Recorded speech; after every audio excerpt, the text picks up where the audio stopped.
Don't be an anonymous investor. Join the stock market social media platform public.com. Invest any amount of money and share with friends and new friends. Discover new opportunities such as new companies and potential business partners and useful tools for beginners, and share your experience with friends on public.com. Link in the video description gets you $5 for being a Grid Network viewer. Use the referral code GRIDnet for your free $5 to invest. Start investing and networking on public.com.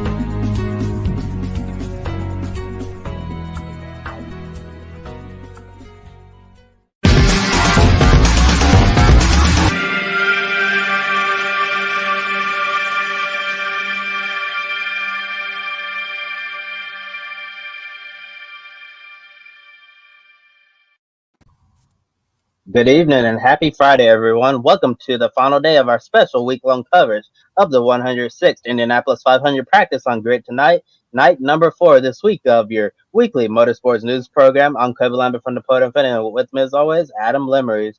Next, a special shout-out to our wonderful Patreon supporters, Colin, Mark, Duchelle, and Robin. Thank you so much for investing in Grid Network. Link to our Patreon in the video description below. Please feel free to comment in the chat room and ask any questions you have. It's Fast Friday, and we've had a clean week without any on-track incidents leading up to today. However, that streak ended in the early afternoon when one of the drivers we've been talking about all week long made a minor mistake. For the first time all week, we had a caution for an on-track incident. As we predicted on last night's show, the wind played a major factor today with multiple drivers getting very close to the wall and drifting upwards. But one driver ended up bursting the wall in the exit turn 2, and it was Jimmy Johnson. He's been doing well all week, but this is his first time with the extra horsepower and first time driving the car on edge with limited downforce. Chip Ganassi Racing was able to fix the number 48 Carvana Honda and get him back out on track to set some really fast lap times. Johnson is one of 7 rookies making their Indy 500 debut this year. How much does it hurt a driver's confidence when they have an incident at a track like this, whether it's minor or a major impact into the wall? I think it hurts the driver a little bit, but you know, he got his team fixed his car, and we've talked about him, and we've talked about Jimmy Johnson all week long. He is, you know, the speed we've seen from him in that team has been impressive. 1 lap average, 4 lap average. Yeah, he's a 7-time NASCAR Cup champion, and this year is his first year competing on ovals in the NTT IndyCar Series. He had a strong outing at Texas earlier this year, and he's proven this week that he could potentially sit on the pole for the greatest spectacle in racing, and he could be a threat to put his name on the board runner, and he could have his name on the legendary Ford Warner Trophy and join legendary drivers AJ Foyt and Mario Andretti as the only drivers to win the Great American Race, the Daytona 500, and the greatest spectacle in racing, the Indianapolis 500. It is doable for Jimmy Johnson this year. Could it happen? It could. It sure could. Yeah, I totally agree with everything you said. It seems like the stars might be aligning for something special to happen this year at the Indianapolis Motor Speedway, and it very well might be Jimmy Johnson joining that iconic list you mentioned, Adam. I believe we've been talking about this every single day this week. I think that's shaping up to be the storyline for this year's Indianapolis 500. I know heading into Indy, a lot of people talking about the drive for 5. Is it alive? And can Elio Castroneves stand alone at the top? But the other storyline we're going to be following, considering how well Jimmy's running, is can he join Mario Andretti and AJ Foyt on that iconic list?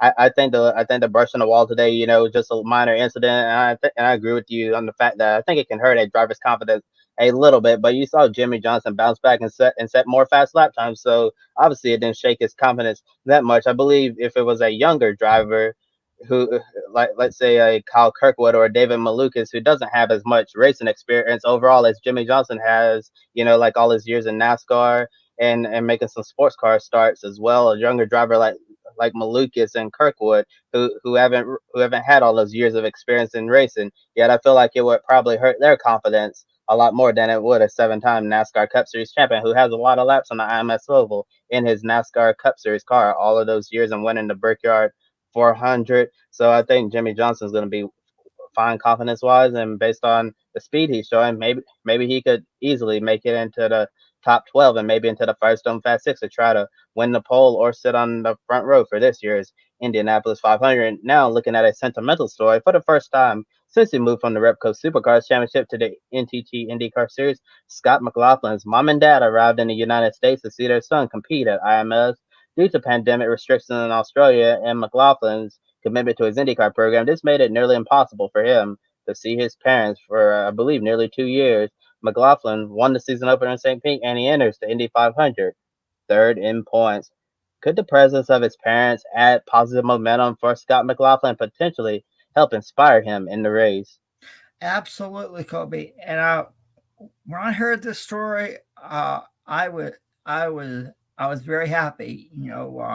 Scott McLaughlin, like you mentioned, used to race in the Repco Supercar Championship down under in Australia and New Zealand. He was a three-time champion. He won the legendary Bathurst 1000, and his parents could see him race in his home country. Now his now his now his parents can come over here and watch him compete in one of the greatest races in the world, the Indianapolis 500. I'm really happy for Scott McLaughlin that his parents are coming to see him race. I think this gives him a lot of momentum going forward, and he wants to put on a really great show in front of his parents since they've come so far from Scott's home country of New Zealand. Uh, this is truly a remarkable story. I'm happy for Scott and his family, and it's just really cool to see.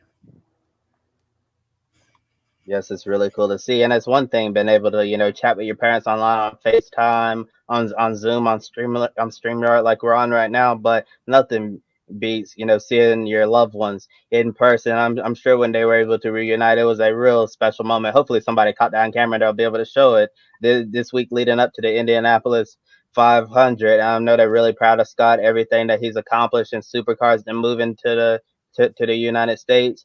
And momentum is really everything in motorsports and any sport in general. And Scott McLaughlin, although the IMS road course didn't really go as planned, he's having a strong start to the season. He could have started off the 2022 season two in a row. He did a great job, won the Firestone Grand Prix in St. Pete, and then he almost won the race at Texas until Joseph Newgarden swept around him on the outside in lap traffic there at the end. And kind of like Jimmy Johnson, Scott McLaughlin has really taken to ovals like a duck takes to water. Last year when he ran his very first oval race at Texas Motor Speedway, he was battling Scott Dixon for the win in the final laps, and that's a driver who had no oval experience at all. And that was very, very impressive showing by McLaughlin. Then he really dominated the race at Texas, and if it wasn't for the lap traffic and Newgarden making a dare move on the outside, he would have won that race as well. And McLaughlin's looked really good so far this week, and I think with the addition of his parents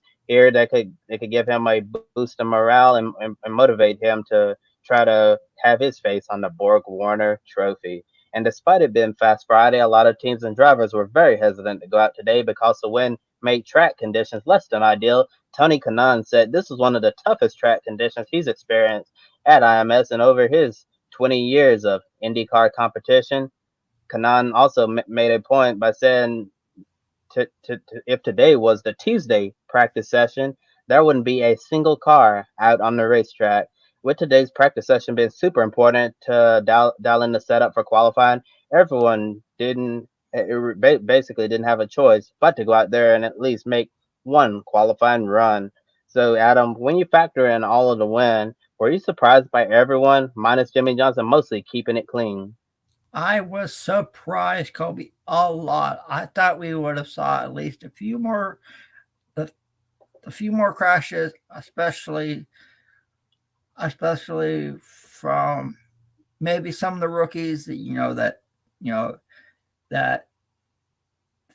that didn't have a lot of experience competing on the IMS level. But overall, I was surprised to see that the only the only crash was Jimmy Johnson. To me,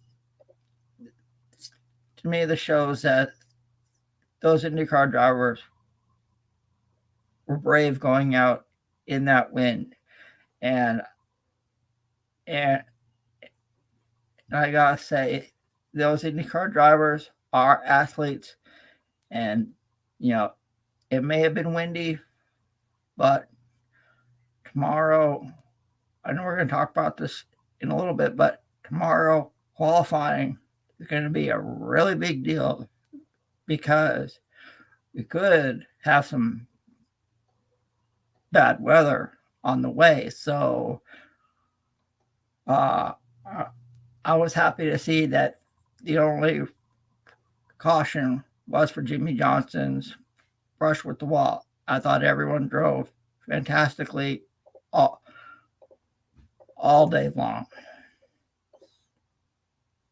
Yeah, it was really surprising to me as well. I thought we were gonna have at least one crash because as hard as the wind was blowing, I thought someone was gonna get sucked around if they got out too high, and it would have been a really late night, early morning for some of these teams because this was the one day where you absolutely did not need a crash because then the team will be working all through the night to try to get the car ready to go on the track for qualifying tomorrow, and luckily, we're not gonna have a last row shootout this year. So if the teams crash, they're not going to have to try to scramble and rebuild the car because a lot of the times, once you crash the car and have to go to a backup, you really lose out on. We already talked about this week where some of the teams like to build an Indy specific car because they try to put all the little details on the car that's going to make the car as fast as they possibly can, and then if your backup car is going to be a road course car to try to convert it over to an oval car, you'll be missing all of those special things. You might still have a decent car, but it won't be as competitive or fast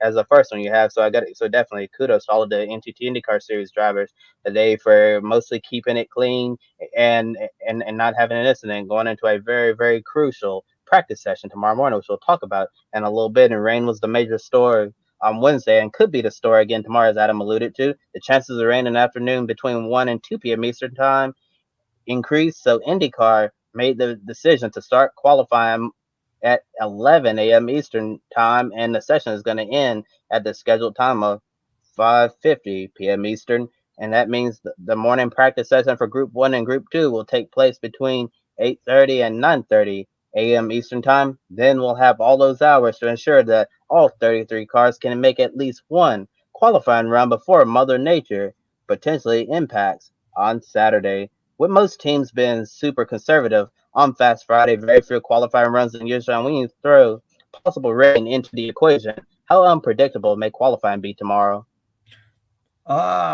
Qualifying, we may see some of the craziest qualifying we've seen at the Indy 500 in a long, long time. We could see a shock on the pole. We could see someone that we haven't talked about all week sit on the pole, knowing that rain is coming. We could see something. We could see. Thank you. It's tomorrow's qualifying is going to be. It could be one of the craziest qualifying sessions we've seen at the Indy 500 in a long, long time.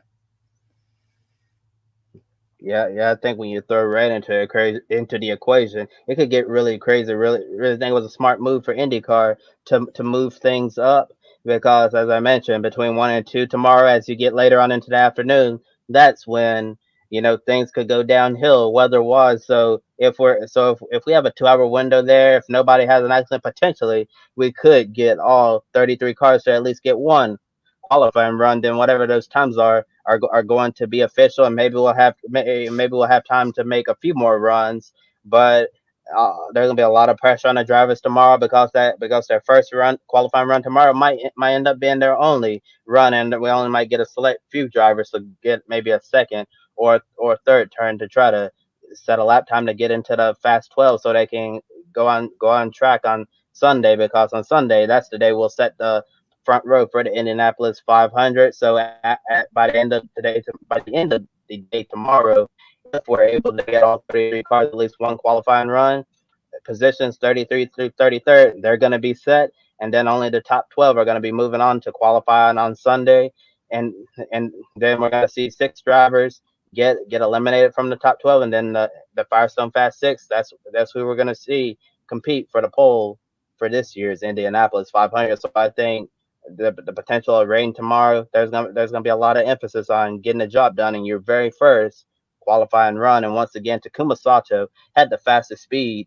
of the day at 232.789 miles per hour. But that's not what people look at closely on Fast Friday. We pay attention to no toe speeds in the vest. 4 lap averages. We've been talking about Chip Ganassi racing all week because they've looked like the fastest team in the number one Honda. Tony Kanaan had the fastest 4 lap average of 230.517 miles per hour, followed by David Malukas, Sage Karam from Dry and Rumble, Pato O'Ward, and Sato complete the top 5. Then to finish off the top 12, Jimmy Johnson recovered from hitting the wall to post the 6th fastest 4 lap average. 2 Marchand Honda, Simon Pagenaud, and last year's winner Elio Castroneves were 7th and 8th. Then Marcus Ericsson, Scott McLaughlin, Joseph Newgarden, and Felix Rosenquist down in 12th. Based on the list of drivers with the top 12 fastest 4 lap averages, do you see the pole winner for the 106th Indianapolis 500 coming from this list? Yes, I sure do, Kobe. I think the pole winner will come from this top 12. Those 12 drivers, especially the cars from Chip Ganassi Racing, they got a good shot to sit on the pole. You mentioned Tony Kanaan and Jimmy Johnson. Well, I could see either one of those two sitting on the pole. And how about a call to rookie David Malukas? He could surprise everybody and sit on the pole for the Indy 500. Team Penske's up there,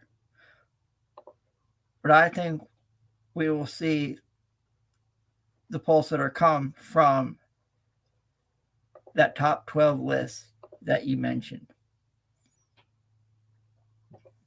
And this may surprise you, Adam, but I don't think the pole winner from this year's Indy 500 is gonna come from the list of top 12 in for the fastest 4 lap average speeds.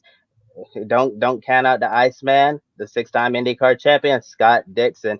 It was within we had like less than 1 hour left in happy hour practice here on Fast Friday, and Scott Dixon passed it. He posted the 5th best fastest lap today overall, and Scott Dixon's been looking really good all week long. So I think Scott Dixon could potentially be a spoiler to get pole position here. Basically, any of the Chip Ganassi racing Honda. I think right now some of the favorites to get the pole. I think it's gonna be a Honda. It's either from Chip Ganassi Racing or Dale Corden Racing. I think those are probably going to be some of the favorites if you're making bets to see who could get the pole for this year's Indy 500. And now, Adam, let's make our own predictions. In your opinion, who's going to win the pole for the 106th Indy 500 and the 2 others starting on the front row? Well, Colby, I'm going to have to say starting on the pole is a driver that we've talked about all week long. I'm saying Takuma Sato for Dale Coyne Racing with Referral Racing.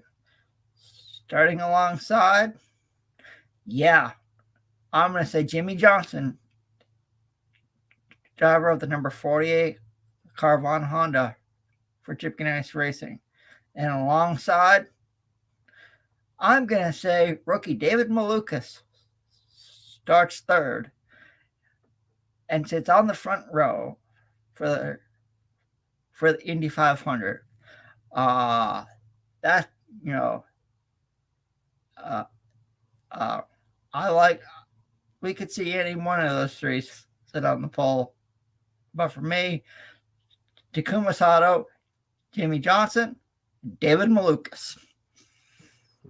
That would be really special for Delquad Racing to put both of their Hondas on the front row for this year's Indy 500. And my prediction for pole win, I think he's gonna go back to back. I just mentioned. I think Scott Dixon, although he didn't have the best 4-lap average today, or even in the top 12 in the 4-lap average, I think Dixon is going to figure it. His team's going to figure this out overnight. Tony Kanaan was the fastest, so they can share data. Jimmy Johnson was fast, Marcus Ericsson as well, and he can also lean on Alex Palou. So I think Scott Dixon is going to be able to figure it out, and he's going to sit on the pole for the second year in a row, and then on the inside lane, and then in the middle, I think it's going to be the driver, the number 51 Honda Takuma Sato is going to be in the middle, and then on the outside, the 7-time NASCAR Cup Series champion Jimmy Johnson starting third. I think it's going to be an all Honda front row. And before we end our program, here's a quick word from Joshua Burch sharing his thoughts on this windy,